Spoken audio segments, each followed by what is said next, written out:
बिस्मिल्लाहिर्रहमानिर्रहीम। अस्सलाम वालेकुम तमाम दोस्तों को इस नई वीडियो में वेलकम। इस वीडियो में मैं आपको बताऊंगा कि आप कैसे कैपकट में उर्दू टेक्स्ट ऐड करने के इशू को फिक्स कर सकते हैं।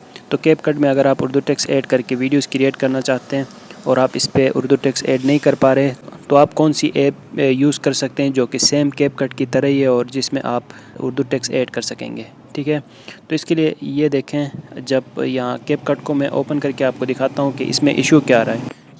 इसमें जो इशू है वो ये कि ये उर्दू सपोर्ट नहीं कर रही है। जैसे कि यहाँ पे मैं टेक्स्ट ऐड करूँ तो ये देखें, ये सारे हरूफ अलग अलग होकर नज़र आ रहे हैं। तो अब इसका हल क्या है? इसका हल ये है कि आपने कैपकट की जगह में वीटा ऐप यूज़ करना है। वीटा ऐप भी सेम कैपकट की तरह ही है, इसमें वो तमाम फीचर्स हैं जो कि कैपकट में मिल जाते हैं। ठीक है, इसमें जाना है, न्यू प्रोजेक्ट पे जाना है और जो भी वीडियो या फिर फ़ोटो पे आप टेक्स्ट ऐड करना चाहते हैं उर्दू टेक्स्ट, वो आप यहाँ से सिलेक्ट करेंगे और उसके बाद आप जाएंगे यहाँ पे टेक्स्ट पे।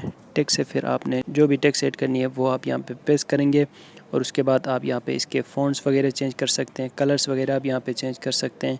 इसके साथ कैप्शंस यहाँ पे मिल जाते हैं। इस ऐप के बारे में कंप्लीट ट्यूटोरियल मैंने बना रखा है, तो अगर आप इस ऐप को कंप्लीट सीखना चाहते हैं तो वो वीडियो देखें। बाकी इस ऐप को यूज़ करके आप उर्दू फ़ॉन्ट्स अपनी वीडियोस पे ऐड कर सकेंगे। उम्मीद है आपको वीडियो अच्छी लगी होगी। मिलते हैं अगली वीडियो के साथ। अपना ख्याल रखिएगा। अल्लाह हाफिज़।